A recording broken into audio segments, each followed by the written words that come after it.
Okay, what I'm going to do is start Microsoft Access, and I want you to create the database, follow after me, do what I do. Create the database, we'll create the relationships, we'll put some data in it, and we'll go from there. So I'm going to start Access, and in my bottom left-hand window, I just start typing ACC, and the Access app icon pops up. If you've got Microsoft Office 365 free from Jeffco, you will have this on your computer.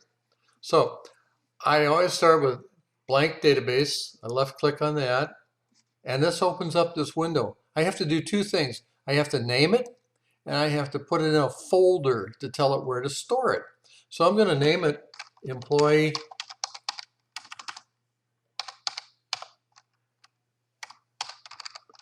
DB for database. Employee database, and I'm going to put that in my Jeffco folder for this semester. So it'll be the Jeffco Spring 2020, and that's there. So here's my name, and here's where I'm going to put it. I open it, I go OK, and I put it there. So now you can see this. EmployeeDB.accdb, this is the file extension for an Access database, excuse me. This is the file folder that puts it, and here it is in the Jeffco folder. So now all I have to do is hit the Create button. You do this also. Hit the Create button.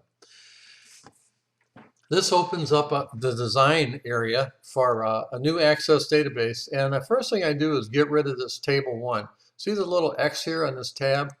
Just click on that and make that go away. We're going to create our own tables from scratch. And to do that, anytime we create something, generally in Access, we start with the Create tab right here.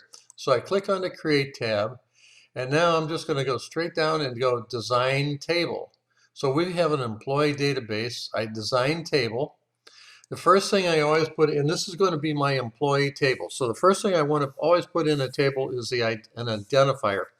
Employee ID. This is just like your student ID. Every student has a student ID. No two students' IDs are the same, we hope, or we got a real trouble. Because if you have two students and their IDs are the same, then their GPA will be a mishmash of what each student did. Probably not always good.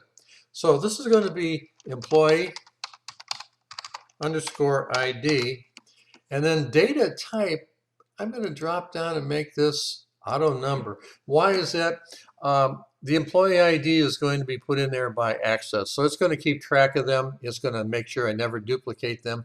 The other thing I'm going to do right here and now is make sure that this is my primary key. What is a primary key? That's a key. All tables should have a primary key. Your student ID and your student table at Jeffco is your primary key. Here our employee ID is our employee number. It's going to be our primary key, and we have to set that as a primary key. So to do that, I highlight this field and I sneak up on this primary key icon and just left click on it, and then notice to put a little key in here. So now I know that employee ID is my primary key. The next field, if I have an employee, they have a name. So I'm going to do first name, and I'm going to tab and chart text. I'm just going to leave that text, tab, and then that was first name, last name, and tab. And that's all I'm going to put in here. I could put in their street, their cities, their state, their zip, their social security number, their date of birth, and all kinds of things. But we need to get this done. So we're going to make this a quick table, chart table, last name and first name, and the most critical element in there, their employee ID. So with that, I can save it. I can hit my save icon up at the top left. Or another way I can do it, let me show you this way. I'll click on this X, table 1, I click on that X, and it says, do you want to save changes to that table 1? And I go, yes. And then it says, what about a name? And I don't want to name that table 1. Tomorrow when I've got 30 different tables, I will have no idea what table 1 is about. So I want to give it a name that I know what's in there. Employee is my table. So I save that, and now I've got employee here. If I double click on it, I open it, notice there's nothing in it. I click on the X. Now we have an employee. I want to create another table, so I click on the create, and then I go down to table design and left click on that. And this is going to be a dependent. The employees, as an employer, you usually have to keep track of not only the employees, but the dependents. That's if you have health insurance and all kinds of things for the family. So you have to keep track of every dependent. One employee in our world is going to can have many dependents. They might have none, but that's okay. They can have many. So I'm going to have a dependent ID. And again, anytime I have a new table, I make the very first thing in there an identifier, like dependent ID, and it's going to be auto number, because that way Access keeps track of it for me and it will do the numbering. And I want to make this a primary key. So I would normally highlight this and click on that primary key. But what if I forget to do that? No problem. If I X out of this one, notice this table 1 now. This is going to be my dependent table. I X out of there and it says, do you want to save changes to table 1? I go, yes. Then it says, do you want to name it? And I go, oh yeah, that's my dependent table. So I'll name it. Now when I click OK, it's going to say, hey, you did not create a primary key. You want to do that? And I say, oh yeah, and it knows what to pick. So now I created the table. I didn't put everything in it. So I can left click on it to highlight it, right click and do design view. Because we have first name and last name for our dependents also. And again, I leave those short text. It's just going to be text field. So now that I have first name and last name for my dependents, I'm going to close this out. And it'll say, do you want to save it? And I go, sure. Now I have to do one other thing, and I just remembered that. Design view again. So let me X this out. I left click on dependent, right click on it, left click on design view. I have to put the employee ID in here.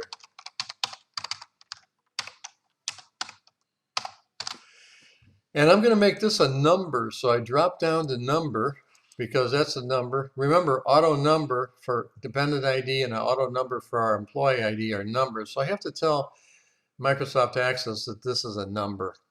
And I'll show you how this all gets used when we do the relationship. So I'm just going to exit out and I'll go, hey, do you want to save that? You added that employee ID thing. I go, sure. Now I go back up to the top and I go to Database Tools. Left click on that. Then I come to Relationships. Left click on that. I have 2 tables made and 2 show up. Dependent is highlighted. If I want to highlight both of them really, so I can hit my Shift key and then click on Employee. Now I've got them both highlighted. Then I hit the Add button, puts them out here, and I hit the Close button. Now, just because I like to, I'm going to rearrange this. Again, employee is a 1 table. 1 employee can have many dependents. So dependent is the many table. I can have 5 children. So they'll all be, each of those 5 children will be in the dependent table. I could have none too, doesn't care. But it's going to be 1 employee has many dependents. To set that relationship, which we have to do, it's fairly easy. Employee ID here relates to employee ID here. And that's how we're going to relate these 2 tables. And I'll mention that in a little bit. So what I do is hover over employee ID here, my primary key. I left click and hold. And notice it says not here, not here, not here. I come to employee ID and I unclick now. And it says, it gets it right. It says employee table, employee ID relates to dependent table, employee ID, and I go right. And then I click this enforce referential integrity, then click create. Now I've got my relationship established. I know if I have employee 1, I can look for employee 1 here all of the time. Every time I see employee 1, the number 1, that's a dependent for this employee. So we'll do this. I'm going to close this out. And it says yes, I want to save it. And remember, keep in mind, while I was making those relationships, I had all my tables closed. Always close all your tables before you do anything else. So now I have these 2 things. I want to put some data in here because I don't have any data, and I want to have a few employees and see what their dependents are. To do that, I go back up to my Create tab, and we're going to create a form with a subform. When you've got 2 tables that are related like that, it's really neat. You can create a form and a subform. So I'm going to go to my Form Wizard, click on Form Wizard, and notice it's on dependent table because that's what was up here. And I can go, oh, wait a minute.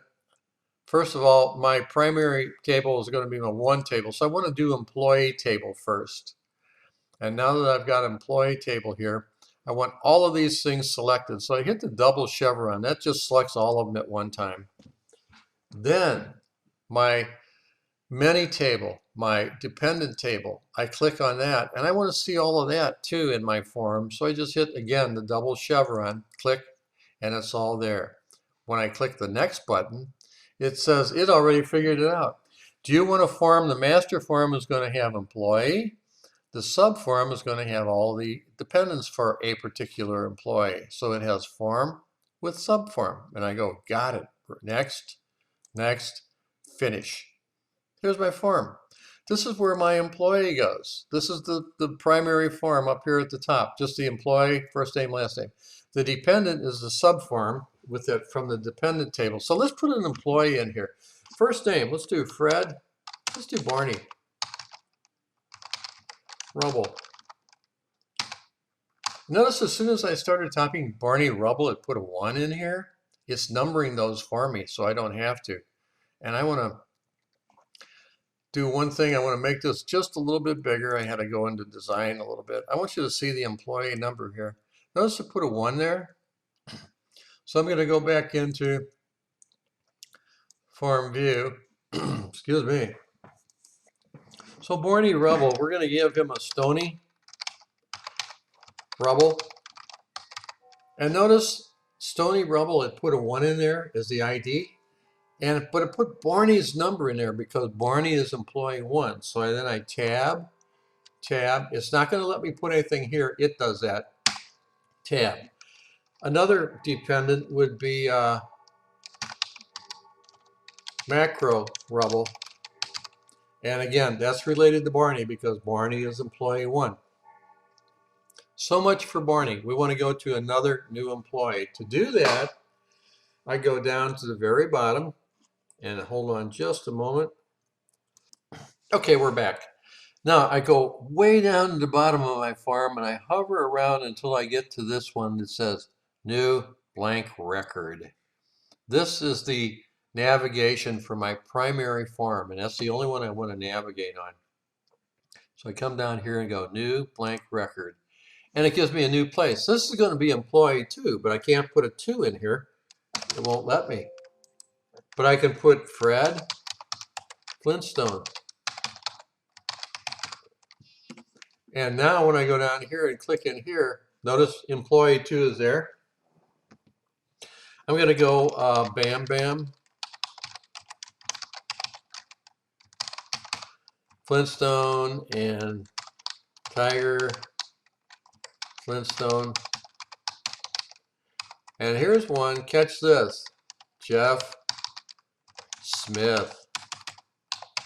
You go, wait a minute. Smith doesn't have a Flintstone name. Well, here's why. It's a blended family. So we got some Flintstones and the Smiths, and they're all one family now. But we can figure that all out because if I go database, Fred Flintstone, tell me the name of the dependents of Fred Flintstone. The database will go, well, Fred is employee 2. Let's see, here's an employee 2. Bam Bam Flintstone, employee 2. Tiger Flintstone, employee 2. Jeff Smith. Got it. No problem. If I go database, this Jeff Smith, who's the employee, who's the parent employee of Jeff Smith? The database will go, let's see, Jeff relates to employee number 2. Employee number 2 is Fred Flintstone, and there we are. So that's how databases work. I only put 2 employees in, but it's a good example. So I'm going to close this form out. I'm going to save everything because I want that. Now let's look at our employee table. If I double click on it, look at that. There's the data. If I double click on the dependent, here it all is. And look again. Dependents 1 and 2, Stoney and Marco Rubble, are the children or whatever of employee 1, who is Barney Rubble. Bam Bam Flintstone, Tiger Flintstone, Jeff Smith are all related to employee 2, who is Fred Flintstone. So we got Barney Rubble's and floods in. And that's how databases work. So I'm going to close this out. And I think that's all we're going to do with this. What I need you to do now is to do this on your own and submit this work. And naturally, if you get stuck, contact your teacher. I'm going to X this out, and I'm going to stop my recording, and then we'll go from